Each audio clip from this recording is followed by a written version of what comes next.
Hello everyone. Hello Say hi. everyone. Hi. Today's what? We have Today's Saturday. today's Saturday the 28th. Yeah, April 28, 2018. Whoa, what do you want to show I got everybody? new gloves. Yeah, you got new gloves. Beautiful. Oh, you want to show everybody what's this? I forgot. Yeah. Well, this is one of our radish. Daddy, a bee stung my friend before. Oh, okay. So watch out. Yeah, this is one of our radish plants that we just leave them. Let it allow it to grow and grow, and this is what happened. And the flower is just beautiful, and I didn't want to cut it down, so I just leave them there. I think about two plants here, but look at the amount of flowers and how big this radish can grow. This is amazing, right? I mean, on top of here, probably almost 5.5 feet tall. It's pretty big, huh? And I remove most of them already on this side, all the radishes, because I need room for the other stuff to grow. But I just leave this one here, and it just bolted, and the flowers so beautiful, and a lot of bees on them, and it's covering my chili plants here. You can see here. So eventually I will take this one out. Look at that! Look at all these bees. Isn't it beautiful? All right. So today I want to update you guys real quick on some of the things that we're gonna do. We're probably gonna transplant some of these tomatoes. These are just regular seed tomatoes that I bought from the store, and then I just spread the seeds out. And this is, I think, one of the long grape tomato. The cherry, I would classify the cherry as round, but the grapes I would classify it more like elongated. The fruit elongated. Little bit more meaty, less juice, but it's crunchy inside. Less seeds, I would say. All right, I want to see how that goes, because those are the one that I bought from the store, the fruit. So I just laid the seed out, and then now it's germinating. All right, so I want to give you guys a really quick update on our. This is one of our cherry tomatoes that has been growing year after year, and here again, these are all the volunteer. If you look back at my old videos, now they have grown maybe almost 3 feet tall now on top, and as you can see here, they're actually producing. There you go. Wow, with the first clumps of fruits right there.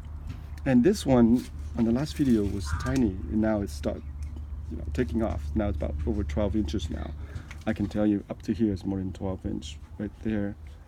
So from the ground up, yeah, it's more than 12 inch. So this guy is almost 3 feet now, 2.5, 3 feet now, and this guy tends to be a little thinner. So the one in the middle is really doing quite well. I trim off some of the side shoots like this. You probably want to do that too, because this is the indeterminate variety, and they can spread out, they can grow very, very large. But again, I have this trellis here, so I can allow them to spread out a little bit.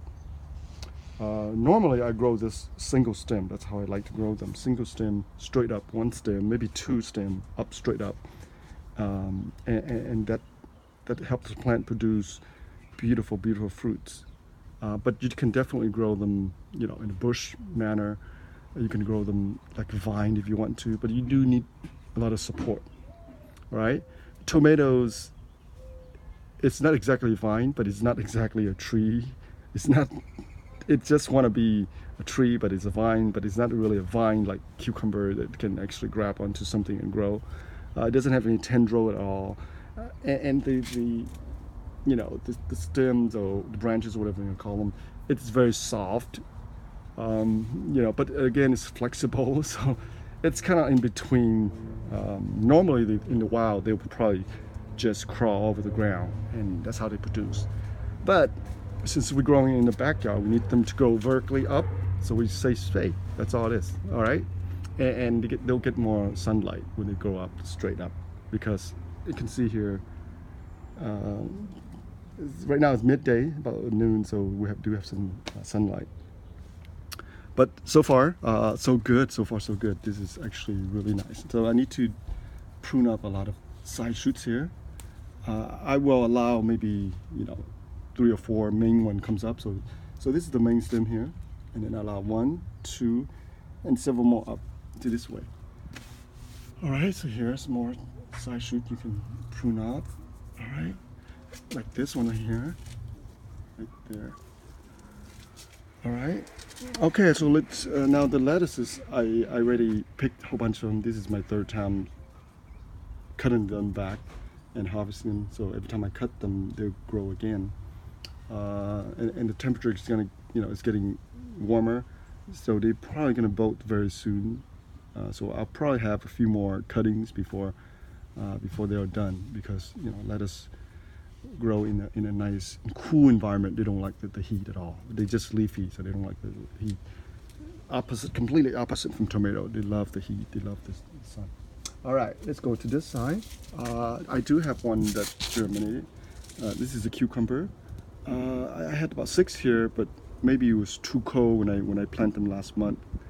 The seeds, but one actually germinated, and I also sow some seed in the pots, and they are actually germinated. So those I can probably put them here instead. And then none of the seeds here are viable anymore. They're probably dead right now.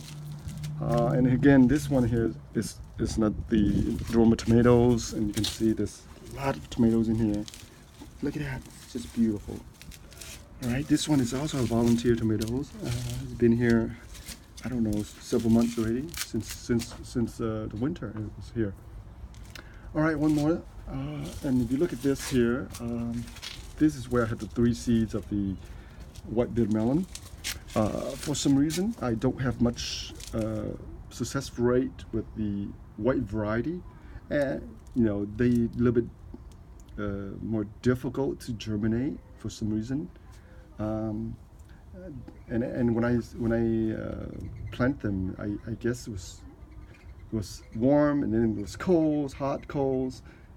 So the temperature fluctuation is really difficult for some of the seed to germinate, to grow. And again, the white variety, I think from my personal experience, is a little bit more difficult to germinate compared to the green variety. And here's the example right here. That's the green variety. I know that for a fact from last year.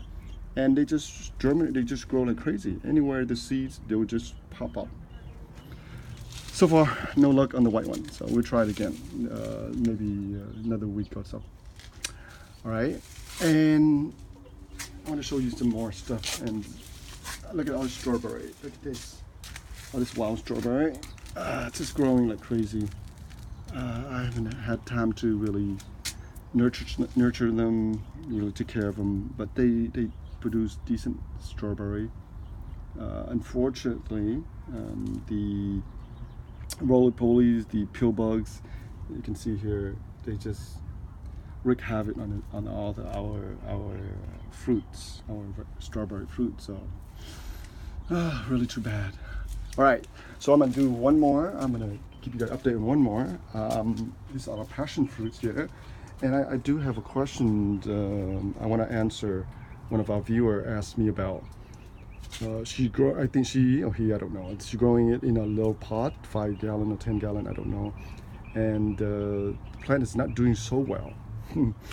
So again, passion fruits. Or vine, they grow really well in conditions like Southern California. As a matter of fact, I have trouble with containing them. They grow so well and so good that I almost every week I have to come here and try and trim them off. I just did right here. I just chopped them off right here because they're starting to encroach on one of our cherry tomatoes here. So as you can see, they come all the way to here, and I have to really cut them back. And now this is the second year, they're already producing. Look at beautiful, gorgeous flowers, and there's a lot of them everywhere. You can see there's a lot of flowers. Look at this, and that at the end there, over 25 feet, they start climbing up into the window sill, the window, what do you call it, the steel cage or whatever, and then eventually they'll probably climb up into the eaves of the house, and I don't want that to happen. I would probably have to trim them off and continue to cut them off. And I know that for a fact that our neighbor it spill, it climb over to the neighbor's wall, and they definitely, I can tell you that you really trim them off, and that's fine. But again, this plants, once they develop and you put them into the ground with a bit of watering, they will grow like crazy. So be careful what you wish for. If you're going to grow them next to a house, to any tree, fence, once they establish, they will grow like crazy. All right.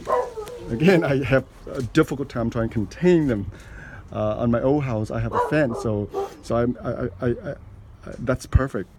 You know, I created a green fence, and but here it's just the backyard, and you can see they were 7 feet tall now, and it's continue to grow. Look at that.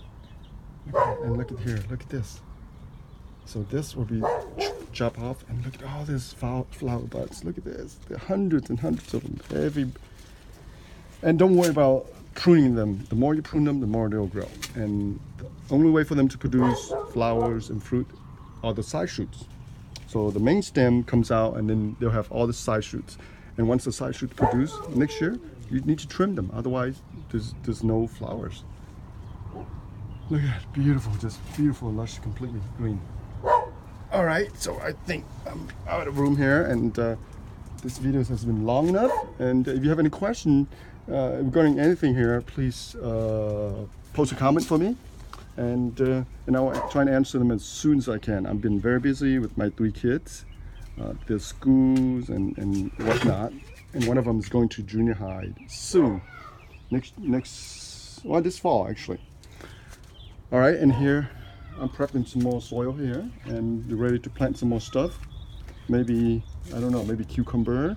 All right, well, thank you for watching, and please subscribe to our channel, and please post a comment. I love your comments. Some of the comments are very nice. I enjoy reading them, and once I have time, I will respond to all of your comments. But thank you for watching, and have a wonderful day.